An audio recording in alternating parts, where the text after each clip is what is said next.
Hello Aries, this is your 3-card reading for the week of January 26th, 2020. Just going to turn on the light so there's a little bit better lighting in here, as well as the natural lighting for the cards, so you can actually see what I am reading. So your 3-card spread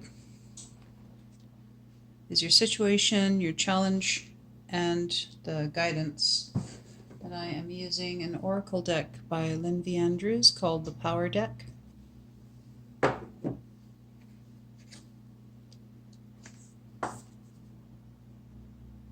So the contemplation of each card is also very important while I do the readings. So I'll hold the card for you to contemplate as I read from the book. Excuse me, I have a little bit of a sore throat happening. So this card is a card of the North, and which is the direction of the spirit. And this card deals with the teaching of wisdom. If you are addicted to the process of becoming, there are storms on your horizon. If suddenly there is nothing left to become, you are filled with terror. Suddenly you are face to face with your own empty being. Find the sacred space, the sanctuary of pleasant stillness in your heart. To know that you are truly alone is the first step on our long journey of self-discovery on the path to power.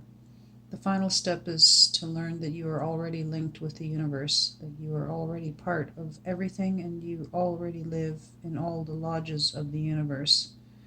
This is wisdom. The painting is entitled The Quiet Garden. It symbolizes the birth of the universe, the earth, into a sacred space, pagoda in the snow-covered mountains and stillness of higher consciousness. Wisdom is found in the balance between universal knowledge and the sanctuary of knowledge that is learned through our harmony and struggle on Mother Earth. Wisdom is a teaching of the spirit in the North. So this is your situation currently.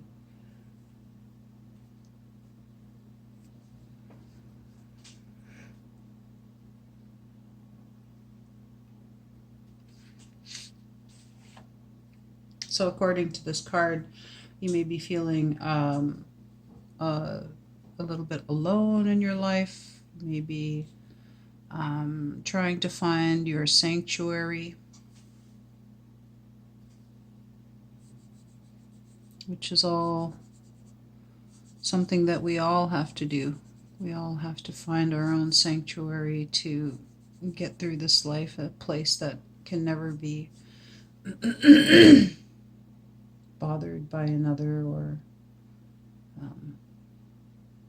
any circumstance outside of ourselves. It's like your buffer zone where you can go into and nothing can touch you. Your place of rejuvenation and rejuvenation. Be great if I could English today. And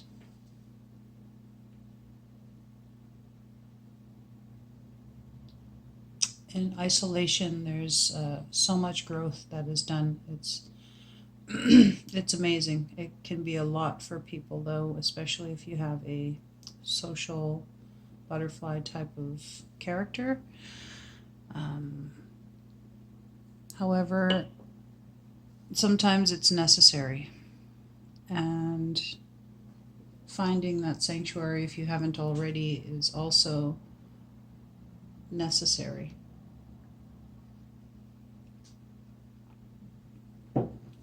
And to remember that while feeling alone, that as babies we do take our first step, our first real step, alone. That the word itself implies the opposite, that we are all one. And for your challenge card this week, we've pulled a card of the East, a teaching of the East called Vision.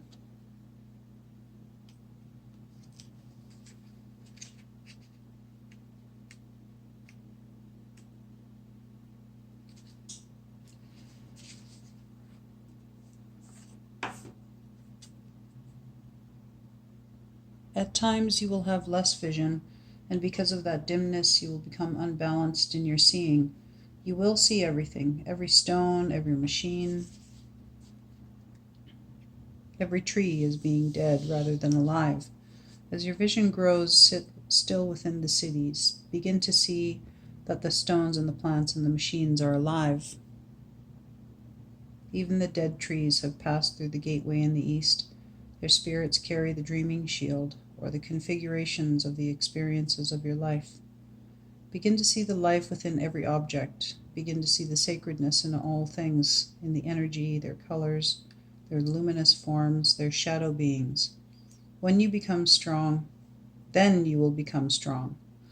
See power all around you. It is you. When you do, you will have true vision. The painting is entitled City of Light. It is about knowledge and the juxtaposition of the ancient and current symbols that live within us all. Here sits Varasattva, a perfected being, facing an easterly direction with the traditional Vara, thunderbolt, and Ganta, bell in his hands, symbolizing the power of God, the wisdom and compassion within each of us. This being stands tall in centeredness as we all strive to do. Do not be distracted by the surrounding buildings of commerce. Stay centered in your vision of sacredness and rise above the ordinary pain of life.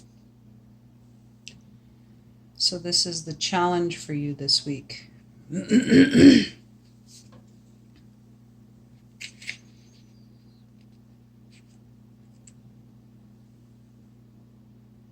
Changing your perception of how you see things. As we all know, everything is made up of energy. And in this way, in metaphysics, we say that everything is alive, which is true, because everything is made up of energy and is always vibrating. So to walk around and to see things like a tree that has been made into a table, we think that this is something that may be dead, and in fact it is not. It is living and vibrant with energy. It's just a tree that's been transformed. And for your guidance card this week, we have Centering, which is a teaching of the North.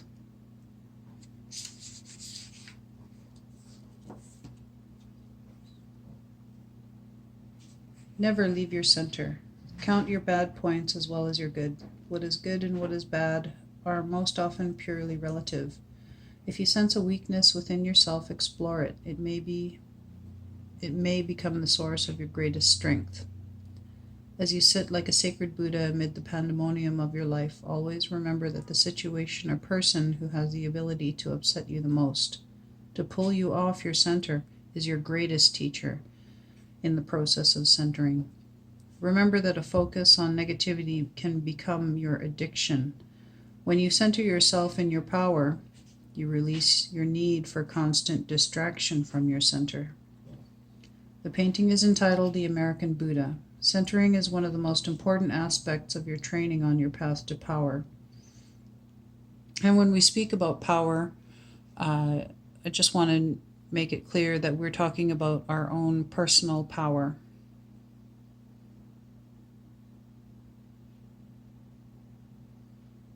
I can elaborate more on this actually, and the use of the word power in regard to Lynn V. Andrews. I guess her definition of it would be most likely different than mine, but for our practical purposes here, that is how I would say to define it. If you do not live in your center, you live on the perimeter of power, never inside the world of power. To the shaman, the Buddha signifies the higher self, the self that has grown out of worldly distractions. The fact that the Buddha is sitting in meditation in the center of a busy city implies that you ascend to the world of spirit and a higher self through centering, meditation, and a focus on the inner world. There is a city of activity around each of us, a constant assault on the senses. By focusing on your inner self and staying centered, you can transcend daily distractions and avoid attaching to them. You simply witness them as they whirl around you. Centering is a North card because it takes strength and wisdom to stay centered through the various tests of power. Looking at your problems as tests of power rather than personal assaults will help you to understand the teachings of the North. So staying centered is your guidance for this week. Aries.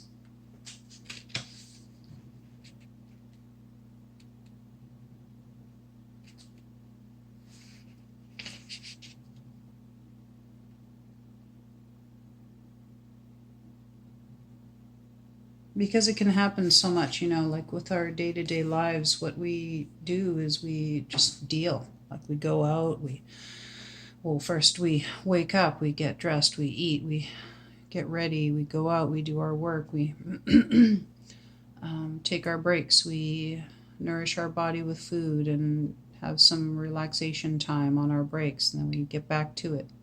And when we are in the midst of all of this, there's the constant assault on the senses going on. So no matter whatever it is that you're doing, like some of you may be just still going to school, some of you may be going to school and working, and some of you may be retired, others, working, doing whatever it is you do for work. And no matter what it is that you're doing, when I say work, it's just that, you're having to deal with the pressures of your day, whatever they may be, and trying to retain your calmness throughout the day and your balance, your equilibrium. And so, of course, we need that rest, and we need that hydration, and we need the food to keep us going. But other times we are lost in that we do not take as much time for our spiritual needs, or maybe our physical selves get kind of left behind because we are so busy. So taking time to do some proper exercise, getting the heart rate up, getting the blood pumping for a good amount of time, and really getting a bit of a workout can be hard because lots of us are dealing with physical issues as well. Maybe also the mental exhaustion of just living day to day, and the world as it is, it can be exhausting. So you have to take time for your emotions as well. And I see right here from the reading that since I've pulled 2 North cards for you, this means that this is the place that you're in currently.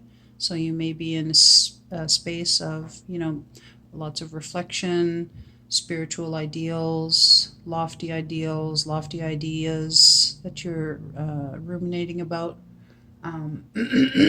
Lots of deep stuff going on, and it's advisable to learn from the teachings of the South and your physical self at this time for this week, Aries, because when we see that this is going a little more weighted on one side of the wheel, then we must balance it out with work on the opposite side. So because I've pulled these 2 North cards for you, not only is the reading itself important for you to try to remember throughout the week, both of these cards actually depict Buddhas in the center of cities, which is very interesting. So maintaining your center amidst the pandemonium of your life, allowing yourself to sit still and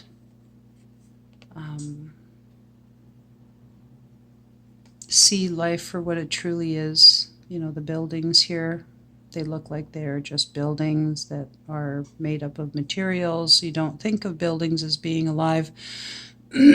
However, in fact, they are. And when you center yourself as well, it is something that may help you to realize this. Whenever there might be something going on where you feel like you're in the midst of it all, and there's just a whirlwind going on around you, take some time, even just a few seconds, to kind of pull yourself back into that space where you feel connected again to your spirit. And balance this out this week with doing some exercise of some sort, making sure that you are resting and getting proper food and water, and taking the time to get the fresh air. And I hope to see you back. If you enjoyed your reading, please give it a like, comment, share it, favorite it. If you know somebody else who might like this type of a reading, maybe give them, share my link to my page with them. That's appreciated. And thank you for watching. I hope to see you again next week.